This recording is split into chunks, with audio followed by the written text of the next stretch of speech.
Hey everybody, and welcome back to Live Between Paychecks Kitchen. I'm Oz, Jack Later, still Lake Jackson, and I'm still recovering from Thanksgiving. It's the day I trained for the rest of the year. So I apologize if I got a monster migraine. But we're going to do these praline stuff. This is really cool. It's down in the south. I was going to catch crap because I was going to use some prepackaged stuff, so I'm going to try to do this on the stovetop, see if we can get it to 235. This will be awesome. Before we get into it, be sure to like, share, subscribe to all the YouTube stuff. Ring the little bell. It's going to be down in that corner. Get notification. We do these on Tuesdays and Fridays, or as close as possible. Sorry, it takes a while to get those done. There's also a link down the doobly-doo for merch. We got our aprons and fake hands and spatulas and pot holders and all kind of stuff is down there. We're a very small business. We very much appreciate it. And let's just get into this, like mostly just because I'm with the pralines. This will be fun. All right, there's a lot of stuff. So it's 3/4 cup of your brown sugar. You want 1 cup of your white granulated sugar. Your pecans, you want 2 1/4 cup. I'm actually short of that. Your vanilla flavoring or vanilla extract, you want 1 teaspoon of that. You want some salt. It's only half a teaspoon of that stuff. Like, not, it doesn't have to be fancy, whatever. Baking soda, not baking powder, but baking soda is 1/8 of a teaspoon, which is a dash, if I remember right. You're gonna need some 3/4 cup of heavy whipping. Use the same thing as here, of the heavy whipping cream, and then 4 of the tablespoons of butter, unsalted if you can get it, but it doesn't have to be great. You want a rubber spatula. You're going to need a thermometer. A candy one's better than this grilling one, the meat thermometer, but if that's all you got, and you're going to want some wax paper or some of the little cups, all right, and then you're going to need a pot to cook this in. But yeah, you can see the 4 tablespoons just lying down the edge of the stick of butter, so you just like half a stick. Let's go ahead and pull that out. Make sure you get all the paperwork off. Now, just to help, get you a nice sharp knife. Thanks, Andy. To help it melt, you want to go ahead and cube it, right? It still sticks together pretty well, but it helps it melt where it's not just one big block. So I think this is our only real prep here, but we're going to put it in the pot, but we're not going to turn it on yet. So go ahead and put that 1 cup of white sugar. If there's any schmutz in it, go ahead and pull that out, and then the 3/4 cup of the brown sugar. We're going to put everything in here.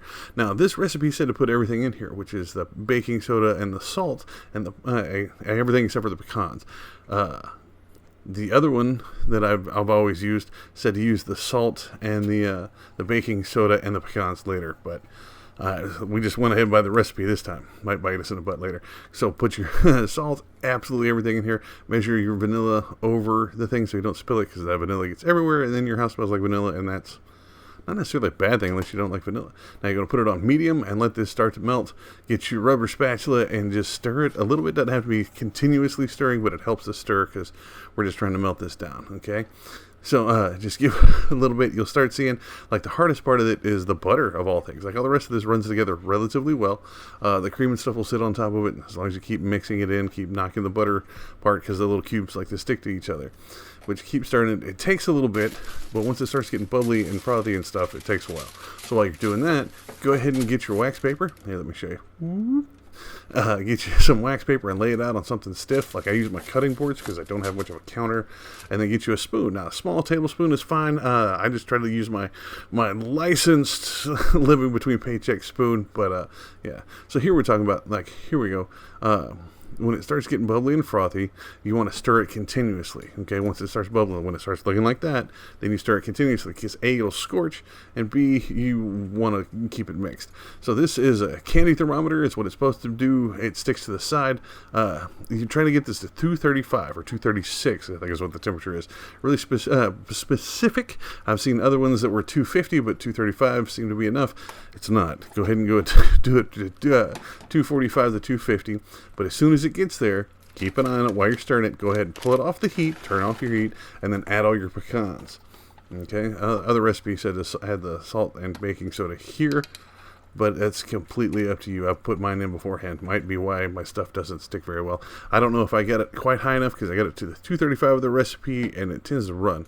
It got it chilled, and it stuck together fine. But if you want it to do it relatively easier, just at room temperature, go ahead and get it to like 240. So once you get it stirred, stir it for about 3 minutes. Now, when you're doing it for 3 minutes, the more you stir it, the thicker it becomes. So just keep stirring it, okay? I let mine set for right at 3 minutes. So you want to take your spoon and just do dollops of this. If you're using just a tablespoon, they'll be a lot smaller. I'm a big fat guy, so I don't mind like giant pralines, and I like breaking them up into vanilla ice cream. Sorry I blocked the pour with the pot here. It acts like I'd never done this before, so I'm absolutely sorry for that. But just put it down on the wax paper. If it starts to run too much, just go ahead don't put it back. Just keep stirring before we put the next one down. So this one looked fine, but the more I looked at it, the more it started running. So just get your rubber spatch to kind of spack it up, and it'll start to solidify. So you can see the ones I did with the smaller ones work so much better. And then I had these little graham cracker cup things that we use for the tarts, linked down in the description. And those worked amazing. I'll do a different video with those. But always remember to lick the spoon, and be sure to clean the pot and lick the whole thing. And that's it. That's all these are, man. I found some pre-made praline stuff at H-E-B, I think, last Christmas, and I've been looking for it ever since.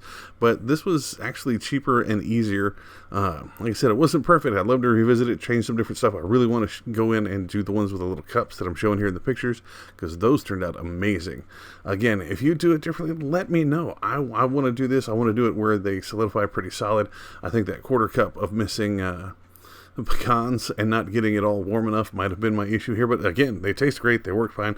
I grew up in a house where my stepmother would always make like chocolate cookies that were just kind of splats on a plate, and you just ate it with a spoon off of there instead of picking it up like an actual cookie. So this falls in that. If you get it high enough and it sticks, send us pictures. Let me know. Y'all try this one out. There you have it, folks. Pecan pralines that you can put in vanilla ice cream and make it excellent. Or you can just eat them by yourself. Or like I said, I put them in those little cups just because I had extra ones, and I want to see how those turn out. So those will be awesome. I'll probably told you about that while we're doing the pictures, because I shoot this part first. But if you do it differently, you want to see us do it differently, let me know. Put it down in the comments.